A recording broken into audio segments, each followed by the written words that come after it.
Salve, galera do nono ano! Aquele grande abraço, negada! Saudade de vocês demais! Olha aí, estamos aqui mais uma vez, dando aquela aulazinha básica, né, para estar agraciando vocês com a nossa imagem maravilhosa aí. E espero que vocês gostem do esforço, enfim, tá? Isso aqui é feito para vocês ficarem em casa, estudando aí, buscando informações. Lembrando que você tem um leque maior de conhecimento, de informação, né? Não só aqui o nosso repassado, mas também a internet, a disposição, enfim. Então, eu espero que vocês, olha, de modo geral, estejam bem tranquilos e aproveitando todo esse material que está sendo disponibilizado para vocês, porque realmente é feito com muito carinho, tá certo?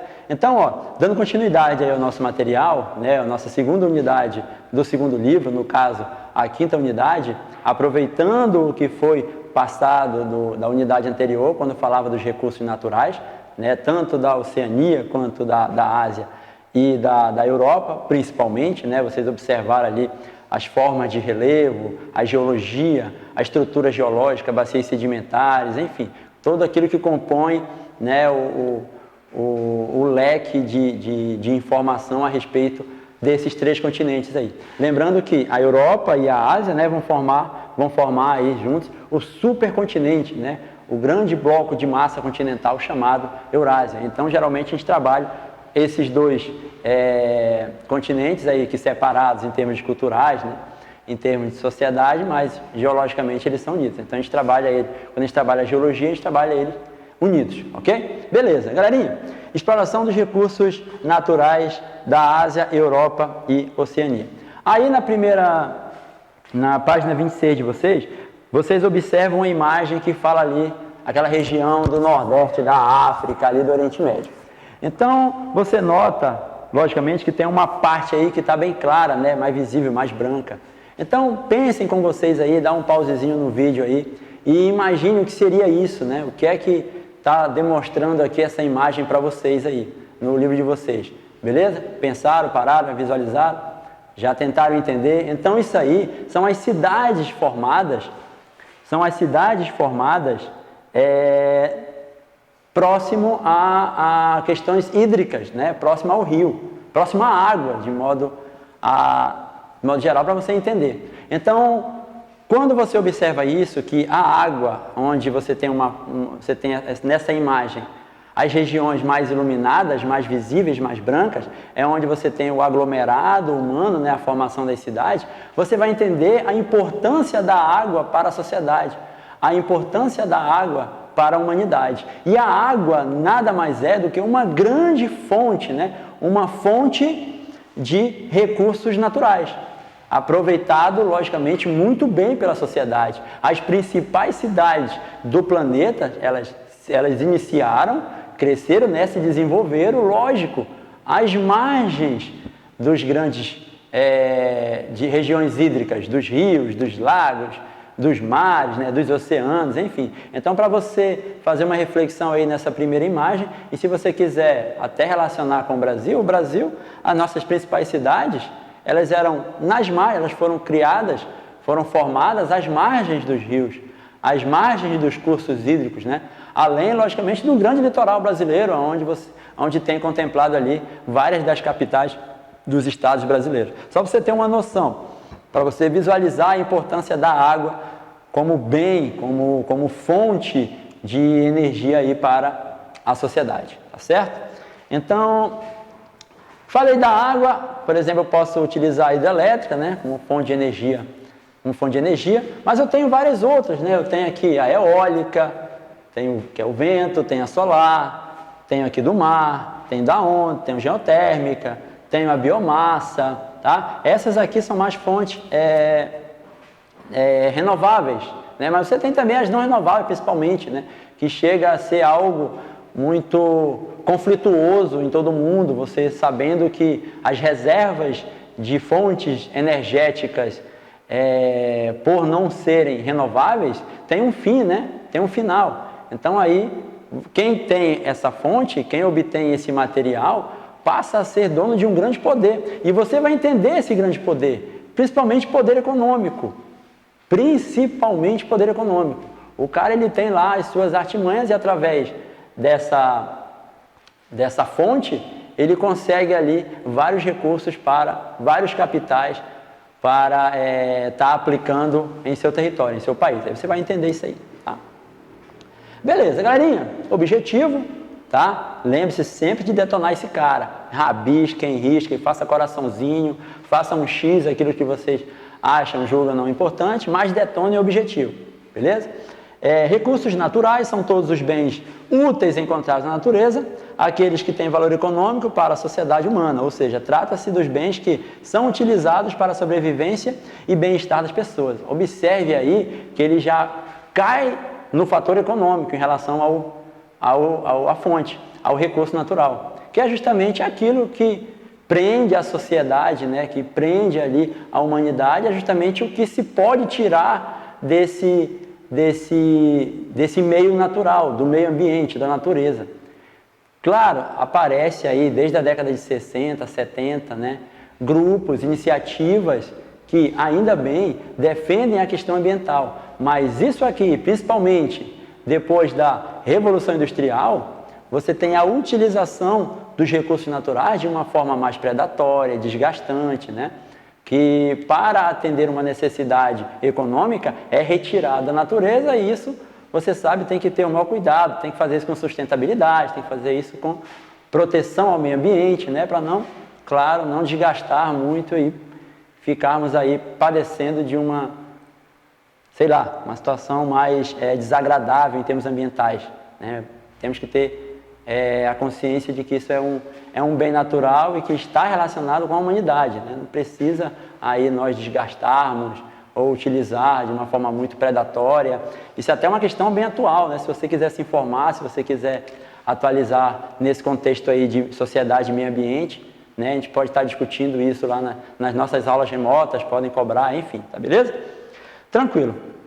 Então, passando aqui, lembrando que esse cara aqui, para a produção de energia, né, já era utilizado aí há milhares de anos, né, como recurso para você obter a energia. Então, mais precisamente a partir do século XVIII, lá quando você tem as revoluções industriais, que você começa a utilizar mais os recursos naturais de uma forma mais predatória, né? A exploração ela passa a ser bem maior. Beleza, dentre essas fontes, galera, dentre essas fontes de energia, você tem aí o carvão. Qual é a importância do carvão, por exemplo, para o desenvolvimento da cidade, né, da tecnologia? Bom, a fonte utilizada na Revolução Industrial, galera, era o carvão. Naquele momento, não se tinha conhecimento ali da funcionalidade do petróleo ou dos seus derivados.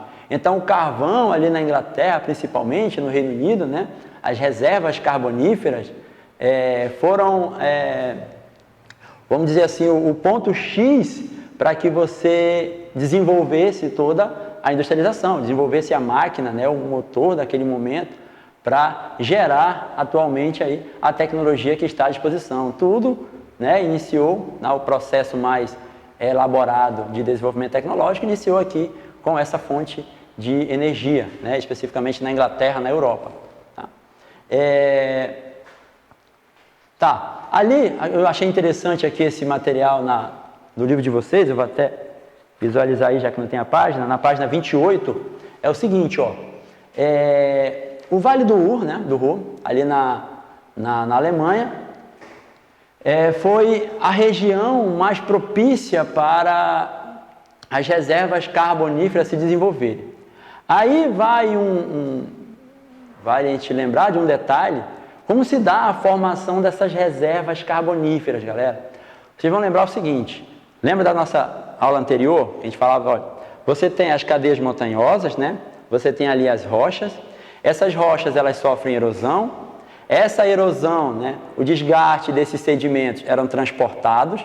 Esse transporte tinha que se acumular em algum lugar, né? Toda essa viagem que o sedimento fazia, ele tinha que ser depositado em algum lugar. E esse depósito é o que chamamos de bacias sedimentares. E a Europa como um todo, tirando os seus platôs, né, tirando as suas áreas montanhosas, a Europa ela é formada por uma grande bacia sedimentar. Essa grande bacia sedimentar são as áreas de planície. As áreas onde estão depositados esses caras aí. Onde seriam, em termos de país, onde seriam essas áreas? Eu tenho a Alemanha, tenho a França, tenho a própria Inglaterra, né? O Reino Unido, eu tenho a Espanha, ou seja, os países centrais ali da Europa, olha que coincidência, esses países centrais ali da Europa são os países que são os mais desenvolvidos atualmente, né? Juntamente com os Estados Unidos, Japão, Austrália. Então, veja que o desenvolvimento desses países está relacionado ao seu ambiente, a seu recurso natural que existia ali, né? Que ao descobrir a fonte energética carvão e sabendo que esse carvão era depositado por milhares e milhares de anos atrás em bacias sedimentares, os caras estavam sentados em cima do capital, estavam sentados em cima da energia. Então, a partir desse momento, né, quando se descobre toda a utilização, a funcionalidade do carvão, você tem aí o desenvolvimento das máquinas, né, proveniente dessa fonte. E interessante lembrar da Alsácia-Lorena, quase que não sai, Alsácia-Lorena, né, uma região ali entre a França e a Alemanha que, né, por um e outros motivos, resultou na Primeira e praticamente da Segunda Guerra Mundial, né? Você tem ali uma região rica nesse mineral que fez com que os nervos, né, mais exaltados ali dos dois países vizinhos, em seguida teve a Primeira Guerra Mundial aí, né? Foi por um fator justamente o conflito foi gerado justamente por esse território rico nessa fonte de energia, tá bom? Então, passando aqui, avançando, esse quadro é interessante porque são as maiores reservas comprovadas. Então, olha só, que interessante. Você tem aqui Estados Unidos, né? O primeiro bambambam da parada, com 28%. Lembrando, quando isso é encontrado na Europa, quando essa fonte ela é disponibilizada, você tem aqui algo acontecendo no continente americano. Você tem ali a disputa entre as sociedades que foram implantadas lá nos Estados Unidos com a que causou toda... a que foi para a Europa utilizar aquele espaço, né, que foi ali a Inglaterra. Então você tem um conflito ali gerado justamente pela economia daquele território, pelos recursos naturais da América do Norte. Então quando você tem a expulsão praticamente, né, historicamente falando ali, dos britânicos da América do Norte, você tem a utilização aqui, ó, da fonte de carvão que está disponível em seu território. Daí uma das alavancadas, né, dos erguimentos da grande potência norte-americana é que ela detém boa parte dessa fonte energética que é o carvão. Daí você tira o desenvolvimento praticamente gradativo ali dos Estados Unidos. Os caras também tinham a sua fonte. Assim como a União Europeia estava sentada em cima dessa fonte de energia, os Estados Unidos também estavam deitados, né? Já que o seu território ele é bem maior. Tá firme? Então, depois tem a Rússia, né? Inimigo aí mortal dos Estados Unidos. Depois você tem a China, enfim. Aí você vai distribuindo o restante dessas fontes. Lembrando que boa parte desses países, no conjunto, vão formar a União Europeia, né? Eu tenho aqui a Alemanha, vou ter a França, vou ter o Reino Unido, e esses caras, como um todo, formam a União Europeia. Tá? Outra fonte, né? O gás natural. O gás natural, especificamente, ele vou até aqui na distribuição dele no planeta, você tem aqui... Não, desculpa, galera, essa aqui é a de petróleo. Deixa eu passar aqui só para de gás. Opa! Não, deixa eu ficar aqui mesmo, petróleo, tá bom, já era, já foi. Então, olha só, em termos de petróleo, né, essa fonte aí, você tem boa parte das suas reservas no Oriente Médio. Está aí um dos motivos dessa área ser tão conflituosa. Está aí um dos motivos, claro, tem outros, tem questão religiosa, tem questão histórica de ocupação ali das terras, tem a questão da água, né? Já que o Oriente Médio ele está localizado dentro de um grande deserto. Mais um desses fatores aí que causam grandes conflitos da ordem mundial é justamente esse recurso que ele é muito disponibilizado ali no Oriente Médio. E esse recurso atrai, logicamente, países mais envolvidos, que querem de alguma forma esse recurso. Então, por exemplo, você tem Estados Unidos de um lado, você tem outro país também desenvolvido de outro. Eu vou aí me reportar ali para a Guerra Fria, quando eu tenho a utilização do território do Oriente Médio como área de conflito, justamente buscando a sua fonte natural economicamente mais viável, que era o petróleo. Então aqui eu tenho um embate muito forte entre Estados Unidos apoiando certos países, né, o grupo de países, e tem a União Soviética também apoiando os seus países. Então você tem uma Guerra Fria declarada ali no Oriente Médio, justamente não é preocupado ali com a sociedade, com as cidades, com a questão humana, com a fome, não. Esses países, eles adentram, né, essa região justamente por conta de seu recurso mineral, né, abundante, logicamente. Eu tenho aí 1, 2, 3, os 3 maiores produtores, as 3 maiores reservas de petróleo do mundo estão localizados aqui no Oriente Médio, né? Então você tem esse conflito justamente por conta dessa grande quantidade de reserva. Então eu tenho a Arábia Saudita, tenho o Irã, tenho o Iraque, Kuwait, olha, 1, 2, 3, 4, os 4 maiores produtores estão lá no Oriente Médio, né?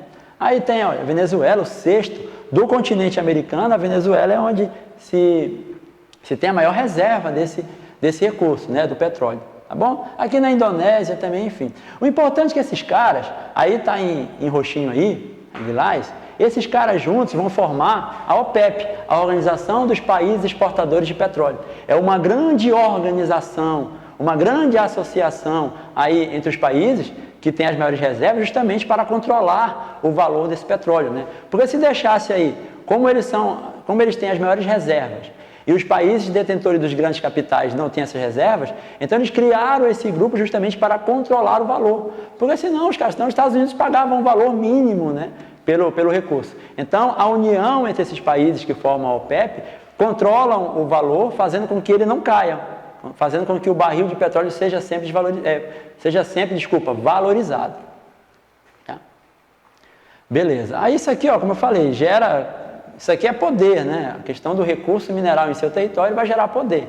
E esse recurso, atualmente, você observa ali a utilização dele, né, de uma forma até visual, para um encabeçamento aqui de grupos terroristas, né, que utilizam, claro, a religião como argumento, né, como o ponto a ser discutido, principalmente ali naquela região, mas, claro, você vai entender que tem outros fatores que são propícios a ter esses conflitos, no qual nós estamos acostumados a ver ali no Oriente Médio. Beleza? Aqui, olha, uma imagem que eu peguei do Google, tá? Não vai nem do livro de vocês, mas a riqueza que é gerada por conta dessa fonte de energia. A riqueza que ela nesse caso especificamente aí, realmente distribuída, né? Então, os grandes sultões, né, os reis aqui, os caras que mandam, os príncipes, eles realmente investem ali. Quem está acostumado a ver os grandes eventos esportivos na televisão, que mostram aí essas cidades, que mostram o Dubai, que mostram ali as cidades que têm em seu crescimento, em seu desenvolvimento, o fator principal, que é devido à fonte petróleo, você tem um crescimento e um desenvolvimento muito grande dessas regiões. Firme? Está aqui, é o gás natural, né, que eu estava procurando agora, que eu até me perdi nas paradas. Mas voltei, me situei e estou aqui. Galera, os 2 grandes produtores de gás natural, lembrando, esse recurso aqui, ele não é renovável, tá? É igualmente o petróleo. Então você tem o Irã e a Rússia como os grandes produtores, onde tem as maiores reservas desse gás. Lembrando que para você transportar o gás, não vão rir aí, mas não tem como estocar, né? Você não tem como colocar, por exemplo, dentro de um... Até ter, mas assim, para você levar em grande quantidade, então você vai ter um certo problema. Então o transporte desse camarada aí, o transporte dessa fonte de energia, ele é feito através de oleoduto, né, de gasoduto, de uma tubulação que vai de um lugar para o outro, atravessa ali o continente, atravessa os territórios, as fronteiras. Então você tem aí um conflito a partir desse transporte já entre nações, já que você não pode entrar em determinado país, principalmente o Irã, né, que o Irã não é muito querido, não é muito bem quisto ali pelos países que são apoiados principalmente pelos Estados Unidos no Oriente Médio. Então você tem uma certa intriga ali que faz com que o Irã, por exemplo, não abasteça a Europa. Então, já que está restrito a entrar na Europa porque os países vizinhos do leste ali do Irã não deixam ele entrar com gasoduto, então ele sua fonte de recurso ela é destinada principalmente, basicamente, para os países asiáticos, tá? Beleza. Aqui, por exemplo, ele está encaminhando, olha, é o que eu falei para vocês sobre o gasoduto, né? Sobre aquela tubulação que ela é o transporte dessa fonte. Tá firme? Aqui gerando conflitos. Ah, isso aqui é sobre a Crimeia, galera, ali na Ucrânia, né? É uma passagem desse gasoduto. Então, a Ucrânia, como ela estava se aproximando um pouco da União Europeia, então você teve ali uma articulação russa para que rebeldes de dentro da Ucrânia se revoltassem contra seu próprio país e abdicassem, né, um território que pertencia à antiga União Soviética. E esse território era justamente a Crimeia, tá certo? Aqui os maiores produtores de gás, né? Você tem o Irã e a Rússia. Energia termonuclear, né? Aí bastante controversa, é uma fonte natural, é algo que não provoca malefício, será para a humanidade, se bem armazenada, aí vai a discussão. E se acontecer, como aconteceu, por exemplo, em Chernobyl, lá naquela cidade de Fukushima, lá no Japão, quando estourar, por exemplo, deixa eu lembrar o nome, vou ficar devendo para vocês aí. Esqueci. Tá bom. Vocês vão me lembrar lá, vocês vão me sacanear e vão me lembrar lá com relação a isso. Beleza? Tranquilo. Aqui é a utilização desse recurso na Europa, tá, galera? Você vê que a França utiliza bastante, a Alemanha, a Espanha, tá certo? Então aqui praticamente finaliza essa nossa aula, essa exploração dessas fontes, desses recursos naturais, tanto na Europa quanto ali na Ásia, e no mais a gente pode tirar qualquer dúvida, qualquer esclarecimento, né, questionamento, já nas nossas aulas remotas. Tá, galera? Beijão para vocês!